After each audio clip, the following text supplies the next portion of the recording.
Hi అండి. బ్లౌజ్కి వేసే డోరీ థ్రెడ్ ఎంత ట్రై చేసినా సన్నగా కుట్టడానికి రావట్లేదా? అయితే నేను చెప్పే ఈ విధంగా ట్రై చేయండి. చాలా సన్నగా నీట్గా కుట్టుకోవచ్చు. ఇటువంటిది రెడీమేడ్ డోరీ తీసుకోండి.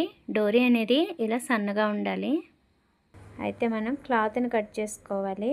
క్లాత్ని స్ట్రైట్గా కాకుండా క్రాస్గా కట్ చేయాలి. డోరీ థ్రెడ్కి కానీ బ్లౌజ్కి వేసే పైపింగ్కి కానీ క్రాస్గానే కట్ చేయాలి. ఇలా 1 ఇంచ్ మార్క్ చేసుకొని స్ట్రైట్గా లైన్ కొట్టుకొని కట్ చేసుకోండి.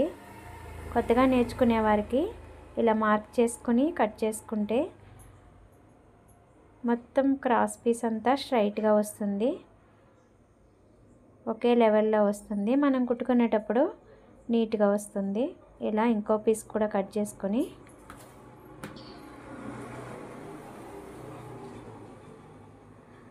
డోరీకి వేసే హ్యాంగిల్కి కూడా కట్ చేసి పెట్టుకోండి. ఒక 4 ఇంచెస్ మార్క్ చేసుకొని అటు 4 ఇంచెస్ ఇటు 4 ఇంచెస్ మార్క్ చేసుకొని కట్ చేసుకోండి.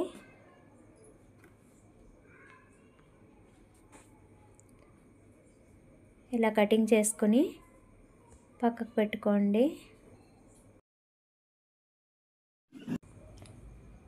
ఇలా రెడీ చేసుకున్న తర్వాత ఇలా డోరీ తీసుకోండి. రెడీమేడ్ డోరీ అండి ఇది. ఇలా పైపింగ్ థ్రెడ్తో కూడా కుట్టుకోవచ్చు.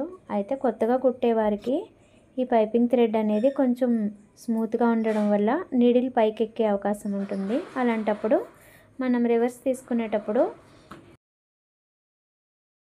నీట్గా రాదు. అందుకే ఇలా డోరీని తీసుకోండి. ఇది డోరీ స్ట్రాంగ్గా ఉంటుంది. మనం దగ్గర నుంచి కుట్టు వేసుకున్న నీడిల్ అనేది ఈ డోరీ మీదకి ఎక్కదు. ఇలా క్రాస్ పీసులు తీసుకున్నాం కదా, ఇలా లోపల పెట్టుకొని డోరీని లోపల సైడ్ పెట్టుకొని స్టార్టింగ్ కొద్దిగా రఫ్ లాక్కోండి.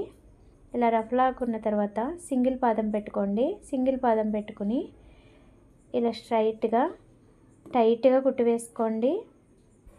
ఇలా కుట్టుకున్న తర్వాత వేస్ట్ క్లాత్ని అంతా కటింగ్ చేసుకోండి. ఒక 1/2 ఇంచు ఉండేలా చూసుకొని మిగతా క్లాత్ని అంతా కట్ చేసుకొని ఇలా రెడీ చేసి పెట్టుకోండి. ఇలా స్టార్టింగ్ డోరీ థ్రెడ్ని టైట్గా పట్టుకుని ఇలా దగ్గరికి చేసుకోండి క్లాత్ మొత్తాన్ని. ఇలా దగ్గరికి చేసుకున్న తర్వాత స్టార్టింగ్ వచ్చేసి కొంచెం స్మూత్గా స్లోగా లాగాలండి. ఇలా ఒక్కసారి తిరగబడిందంటే మొత్తం డోరీ మొత్తం నీట్గా వచ్చేస్తుంది. ఇలా డోరీ మొత్తాన్ని ఇలా స్లోగా తిరగేసేసుకోవాలి. డోరీ మనకి ఎక్కడ వేస్ట్ అవ్వదండి. డోరీ ఏమాత్రం వేస్ట్ అవ్వదు. మనం ఎంతైతే డోరీ లోపల పెట్టుకుంటామో అంత డోరీ మనకి తిరిగి వచ్చేస్తుంది. డోరీని కట్ చేసుకొని ఇలా హ్యాంగిల్స్ కూడా రెడీ చేసేసుకోవాలి. ఇప్పటిదాకా సింగిల్ పాదం పెట్టుకుంటాం కదా, నార్మల్ పాదం సెట్ చేసుకుని ఇట్లా సెంటర్కి డోరీని పెట్టి ఒక కుట్టు వేసుకుని ఇలా మార్కింగ్ చేసిన విధంగా కుట్టు వేసుకోండి. డోరీ ఏదైతే ఉందో దాని మీద కుట్టు పడకుండా పక్క నుంచి కుట్టుకోండి.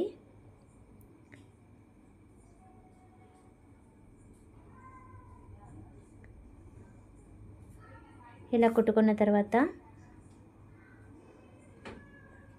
మనం డోరీని వదిలేసిన సైడు కింది భాగం నుంచి ఇలా స్క్రూ డ్రైవర్తో ఇలా లోపలికి నొక్కి పెడితే ఇలా రిమూవ్ అవుతుందండి. ఇలా గుంజుకుని ఇక్కడ ఈ చివరన ఒక కుట్టు వేసుకోండి. రఫ్ లాగండి. ఇలా రఫ్ లాగిన తర్వాత మనకి సీదాకి లాగితే ఇలా నీట్గా వచ్చేస్తుంది. ఎక్కడ ఖర్చు కనపడకుండా నీట్గా ఉంటుందండి. దారాలు కనిపించకుండా ఖర్చు కనపడకుండా నీట్గా వచ్చేస్తుంది. ఇదే విధంగా ఇంకో డోరీ కూడా రెడీ చేసుకొని ఇలా బ్లౌజ్కి స్టిచ్చింగ్ చేసుకోవాలి. ఈ బ్లౌజ్కి పైపింగ్ కూడా బ్లాక్ వేసాను. అదే బ్లాక్తో డోరీ కూడా కుట్టాను. ఈ వీడియో మీకు యూజ్ అవుతుంది, అర్థమవుతుంది అనుకుంటే సబ్స్క్రైబ్ చేయండి, లైక్ కూడా చేయండి.